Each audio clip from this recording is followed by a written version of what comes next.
प्रिय शिष्यों, हिंदी के साहित्य विमर्श चैनल में आप सभी का स्वागत है। आज मैं इस वीडियो के माध्यम से जिस महान व्यक्तित्व के विषय में चर्चा करने जा रहा हूं, उन्हीं की पंक्तियों से मैं अपनी बात शुरू करता हूं। पाहन पूजें हरि मिलें तो मैं पूजूं पहाड़, पाहन पूजें हरि मिलें तो मैं पूजूं पहाड़, यातें तो चाकी भली पी सिखाए संसार। काकर पाथर जोड़ के मस्जिद लई बनाए, ता चढ़ मुल्ला बाग दे क्या बहरा हुआ खुदाए। ता चढ़ी मुल्ला बाग दे क्या बहरा हुआ खुदाए। जी हाँ, इतनी बेबाकी के साथ, इतनी हिम्मत के साथ और इतनी गर्मजोशी के साथ अपनी बात कहने वाले कोई और नहीं अपितु हिंदी साहित्य के निर्भीक संत कवि कविवर कबीरदास जी हैं।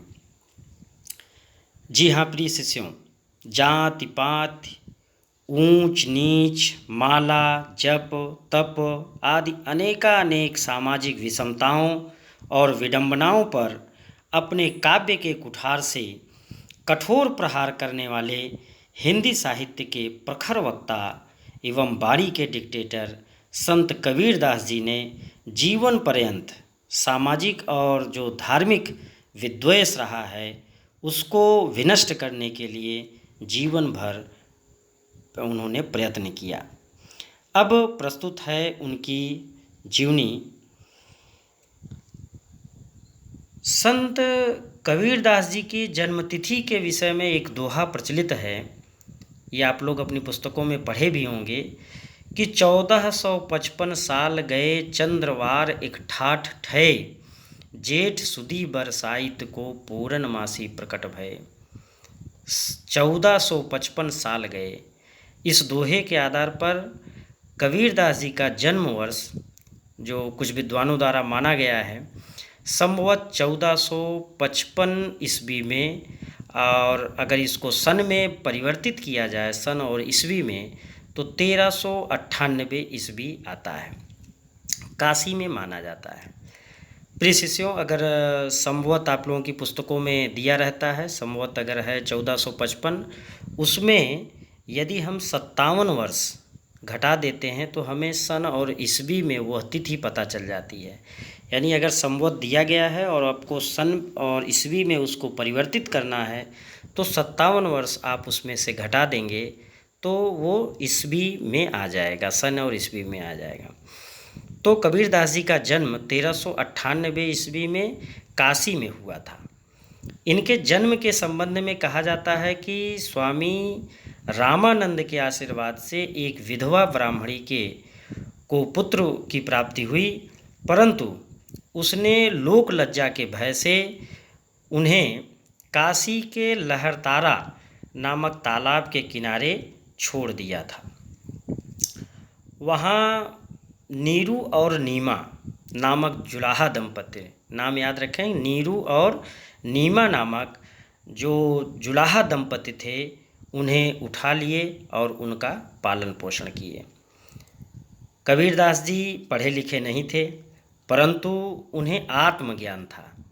राम का नाम उनका गुरु मंत्र था। बार बार वो कहते भी थे कि राम नाम जपहूँ रे भाई, राम नाम जपहूँ रे भाई।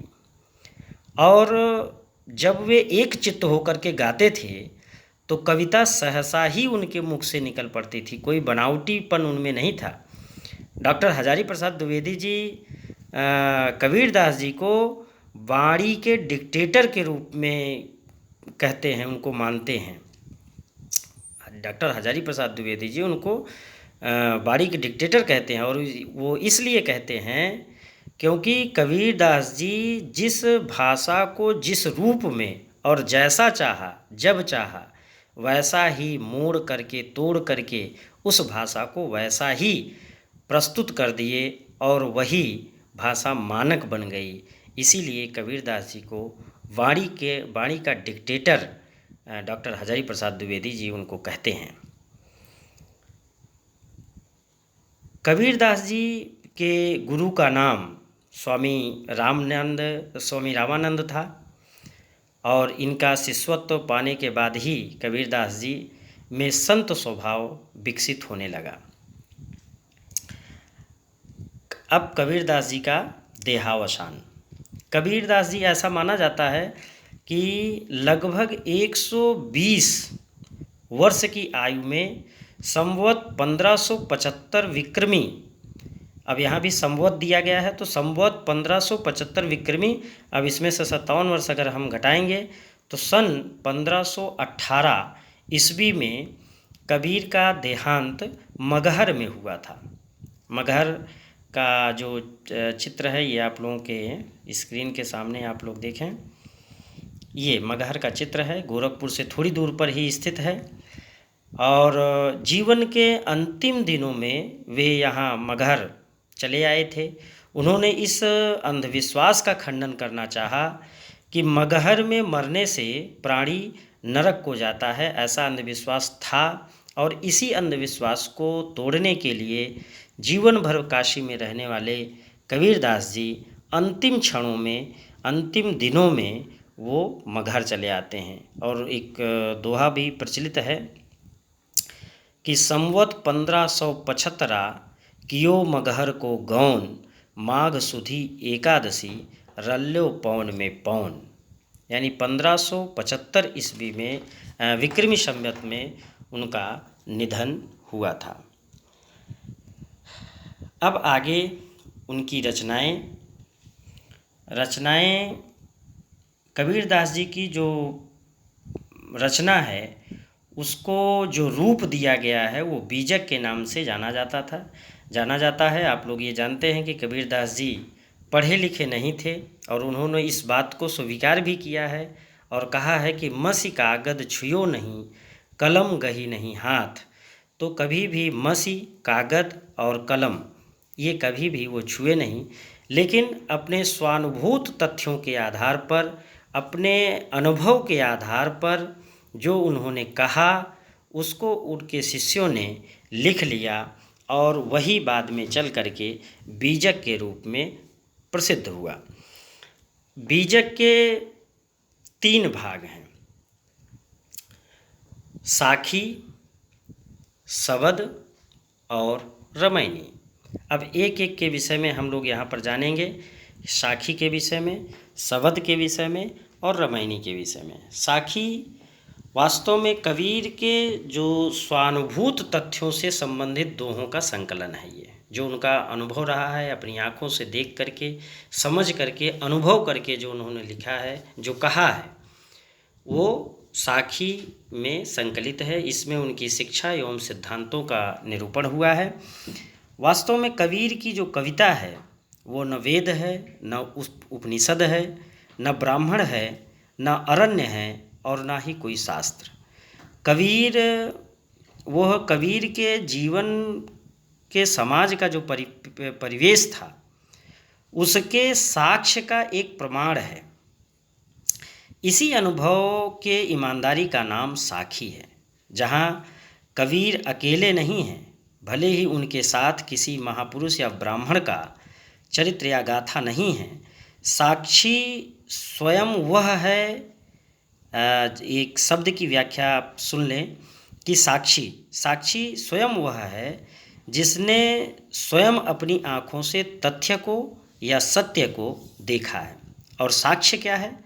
साक्ष्य का अर्थ है आँख से देखे हुए तथ्य का वर्णन, जो हम अपनी आँखों से देखते हैं और उस आँख से देखे हुए जो तथ्य होता है उसका वर्णन साक्ष्य कहलाता है। साक्षी का ही तद्भव रूप है, अर्थात गवाह। साखी का अगर शाब्दिक अर्थ देखें हम तो उसका शाब्दिक अर्थ होता है गवाह। हिंदी में साखी साक्ष्य और साक्षी दोनों रूपों में प्रयुक्त हुआ है। कबीर का वैशिष्ट्य यह है कि उन्होंने जिन तथ्यों का, जिन दृश्यों का, सत्य का स्वयं साक्षात्कार किया है उसे ही साखी कहा है। दूसरे की बात पर अथवा किसी भी स्रोत से, किसी भी शास्त्र से या कहीं से भी उपलब्ध सत्य का आधार उनकी साखियों का आधार नहीं है। अर्थात जो स्वयं वेद्य है, स्वानुभूत है, आध्यात्मिकता से लेकर सहज मनुष्य मात्र के तथ्यों अथवा ज्ञान का जिसमें वर्णन किया गया हो, वही कबीर की साखी है, वही कबीर की साक्षी है। गुरु महिमा, नाम महिमा, सत्संग तथा जीव और माया के अनंत संबंधों का लेखा जोखा कबीर की साखी का प्रमुख विषय रहा। वो कहते हैं कि तू कहता कागद की लेखी और मैं कहता आँखिन की देखी। जहाँ सारे विद्वान, सारे कवि शास्त्रों की बात लेकर के, उपनिषदों की बात लेकर के ढोते थे, वहाँ कबीरदास जी इस बात को कहते हैं कि तू कहता कागद की लेखी और मैं कहता आँखिन की देखी। वो अपनी आँखों से जो देखे हैं, जो अनुभव किए हैं, वही अपने भाषा द्वारा, अपने शब्दों द्वारा उसको पिरोए हैं और उसी का नाम है साखी। अब आगे उनकी जो दूसरी रचना है वो शबद है। शबद कबीर के अलौकिक प्रेम भाव और उनकी साधना पद्धति की अभिव्यक्ति इसमें हुई है। इसमें उपदेशात्मकता का अभाव है। और अब जो तीसरा है, तीसरी रचना रमैनी। रमैनी वास्तव में कबीर के स्तुति वर्णन एवं उपदेश वर्णन करने वाली चौपाइयाँ संग्रहित हैं इसमें, जिनमें उन्होंने रहस्यवादी और दार्शनिक विचारों की अभिव्यक्ति किया है। वास्तव में जो इनकी तीनों रचनाएं हैं, साखी, शबद और रमैनी, यदि विषय के अनुसार, विषय के दृष्टिकोण से अगर इनको देखा जाए तो साखी में जहाँ जीव विषय की प्रधानता है, और कहने का तात्पर्य है कि साखी में जीव प्रमुख विषय है, और शबद जहाँ ब्रह्म प्रधान विषय है, शबद में ब्रह्म प्रधान है, और रमैनी जहाँ जगत को प्रधान रूप में विषय माना गया है। तो साखी, शबद, रमैनी में यही मुख्य अंतर है। रमैनी जो शब्द है उसका प्रयोग तीन अर्थों में प्रयुक्त हुआ है। एक तो वह रचना जिसका स्वरूप, जिसमें संसार में जीवों के रमण का विवेचन हो, और दूसरा वेद शास्त्रों के विचारों और सिद्धांतों में रमण करने वाली रमैनी, और तीसरा एक रमैनी को एक छंद के रूप में भी लिया जा सकता है कि एक छंद विशेष जिसमें प्रत्येक चरण में 16 मात्राएं होती हैं, और इसमें मुख्य रूप से दोहा और चौपाई का प्रयोग किया जाता है। वास्तव में कबीर ने रमैनी को परिभाषित करते हुए कहा है कि माया में जीव की प्रीति उपजी और उसने माया में रमण करने का निश्चय किया। और वो लिखते भी हैं, एक जगह लिखे हैं कि अद्भुत रूप जाति की बानी, उपजी प्रीति रमैनी ठानी, उपजी प्रीति रमैनी ठानी। इस प्रकार से रमैनी जो उनकी रचना है उसमें जगत को प्रधान रूप में विषय माना गया है। अब इनकी काव्यगत क्या विशेषताएं रही हैं, इसको हम लोग देखेंगे। काव्यगत विशेषताओं के अंतर्गत जो जिन बिंदुओं में विभाजित किया जा सकता है वो 6 बिंदु हमारे सामने आते हैं। पहला, भक्ति। जो पहला बिंदु है वो भक्ति है। आप लोग स्क्रीन पर देखें, कबीर निर्गुण ब्रह्म के उपासक थे। ये निर्गुण काव्य धारा, जैसा कि हम हिंदी साहित्य के इतिहास में आप लोगों को बताए हैं कि भक्ति काल जो है वो निर्गुण भक्ति धारा और सगुण भक्ति धारा 2 भागों में विभाजित है, और निर्गुण भक्ति धारा को भी 2 भागों में विभाजित किया गया है, ज्ञानाश्रयी शाखा और प्रेमाश्रयी शाखा। तो कबीरदास जी निर्गुण भक्ति धारा के कवि हैं, और निर्गुण भक्ति धारा में ज्ञानाश्रयी शाखा के ज्ञान मार्ग पर वो बल देते हैं। इनकी रचनाओं में सूफी संतों का प्रभाव भी दिखाई पड़ता है। इनके जो आराध्य राम हैं वो दशरथ पुत्र श्री राम न होकर के निर्गुण निराकार राम है। उनका कोई आकार नहीं है, कोई रूप नहीं है, कोई रंग नहीं है, कोई वेशभूषा नहीं है, वो निर्गुण निराकार है। सहज साधना पर बल देने वाले कबीर के काव्य का जो मुख्य प्रतिपाद्य है वो निर्गुण सत्ता के प्रति ज्ञानपूर्ण भक्ति है। दूसरा बिंदु है दार्शनिक चिंतन। कबीर का दार्शनिक चिंतन अपने व्यावहारिक ज्ञान और बहुत कुछ अपनी बहुश्रुतता पर आधारित था। बहुश्रुतता का मतलब जो बहुत से लोगों द्वारा सुना गया हो। उन्होंने जीव, जगत, माया और परम तत्व के विषय में अपने गूढ़ विचार प्रकट किए हैं। कबीर के अनुसार जो जगत की सत्ता है वो केवल माया के कारण ही दृष्टिगोचर होती है। जगत वैसे मिथ्या, जगत सत्यम ब्रह्म सत्यम जगत मिथ्या। उनके अनुसार जो जगत है वो मिथ्या है। नश्वर संसार की उपमा कबीर ने सेमल के फूल और कागज़ की पुड़िया से दी है। उन्होंने एक जगह लिखा है कि यों ऐसा संसार है जैसा सेमल फूल, दिन 10 के व्यवहार को झूठे रंग न भूल। दिन 10 के व्यवहार को झूठे रंग न भूल। तो इस प्रकार से उनका जो दार्शनिक चिंतन है वो काफ़ी उच्च कोटि का है और निर्गुण निराकार ईश्वर की उपासना करते हैं, जिसमें और ब्रह्म को सत्य और जगत को मिथ्या बताते हैं, सेमल के फूल के समान बताते हैं। शंकराचार्य ने कहा है कि ब्रह्म सत्यम जगत मिथ्या। और शंकराचार्य के विचारों का भी प्रभाव कबीरदास जी के दार्शनिक विचारों पर पड़ा है। कबीरदास जी के दार्शनिक विचारों में इस्लाम का एकेश्वरवाद भी है और शंकराचार्य का अद्वैतवाद भी है और भी तमाम विचारधाराएं कबीरदास जी के दार्शनिक चिंतन के अंतर्गत आती हैं। इसके साथ ही साथ जो तीसरा बिंदु है वो है माया। कबीर का मत है कि जीव और ब्रह्म के बीच में माया बाधक बनती है। माया का मतलब यही जो मोह माया, जो जिस मोह माया में ये पूरा संसार पिस रहा है और मान रहा है और उसी को सत्य मान रहा है। इसीलिए वह माया को ठगनी कहते हैं। इसी माया के कारण ही जो जीव है वो उसका ब्रह्म से साक्षात्कार नहीं हो पाता है और माया ही उसके मार्ग में बाधक बनती है। और इसीलिए कबीरदास जी ने माया को ठगनी कहा है। और यह माया नाना रूप धारण करके, कभी मामा का, कभी चाचा का, कभी मम्मी का, कभी पापा का, कभी किसी का, कभी किसी का, ये नाना रूप धारण करके जप तप और योग साधना में विघ्न डालती है। ऐसा कबीरदास जी का मानना है। माया से छुटकारा गुरु की कृपा से ही मिलता है। और वो कहते हैं कि माया महा ठगनी हम जानी, माया महा ठगनी हम जानी, त्रिगुण फास लिए कर डोले बोले मधुरी बानी। त्रिगुण फास लिए कर डोले बोले मधुरी बानी। ये जो माया है बहुत ही मधुर भाषा बोलती है और इसी मधुर भाषा के कारण यह पूरा संसार इसी माया में फंस करके जो ब्रह्म से साक्षात्कार है, ब्रह्म से मिलन है, जिस उस एक सत्ता से, परम सत्ता से हम अलग हुए हैं, उस परम सत्ता तक हम पहुंच नहीं पाते हैं। और न पहुंचने के बीच जो कारण है वो है माया। चौथा जो बिंदु है वो है गुरु की महत्ता।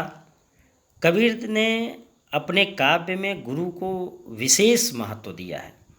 गुरु का दर्जा वे कभी ईश्वर से भी बड़ा मानते हैं और वो कहते हैं कि गुरु गोविंद दो खड़े काके। बहुत ही प्रसिद्ध दोहा है, आप लोग जानते होंगे कि गुरु गोविंद दो खड़े काके लागू पाए, बलिहारी गुरु आपने गोविंद दियो बताए। और भी तमाम दोहे इनके हैं। सतगुरु की महिमा अनंत, अनंत किया उपकार। जो सतगुरु हैं उनकी महिमा अनंत होती है, इसीलिए वो कहते हैं कि सतगुरु की महिमा अनंत, अनंत किया उपकार, लोचन अनंत उघाड़िया, अनंत दिखावण हार। गुरु की कृपा से ही उस अनंत परम सत्ता, परम पिता परमेश्वर के दर्शन संभव हो पाते हैं और गुरु के अभाव में यह चीज़ें नहीं हो पाती हैं और आदमी इस जीवन मरण के चक्कर में फंसा रहता है, इस संसार में फंसा रहता है। अगला बिंदु है प्रेम की भावना।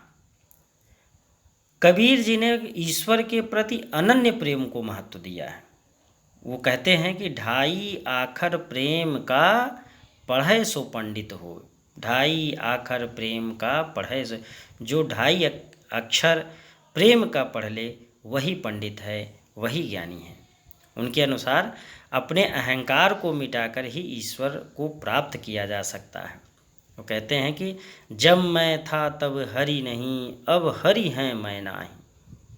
जब मैं था, मैं यहाँ पर अहंकार है, जब तक मेरे अंदर अहंकार था तब तक मुझे हरि की प्राप्ति, ईश्वर की प्राप्ति, उस परम सत्ता पिता परमेश्वर की प्राप्ति नहीं हुई। और अब हरि हैं मैं नाही। और जैसे ही हरि मेरे अंदर आ गए, मेरे अंदर का जो अहंकार है अपने आप तिरोहित हो गया, अपने आप समाप्त हो गया। अगला बिंदु है बाह्याडंबर का विरोध।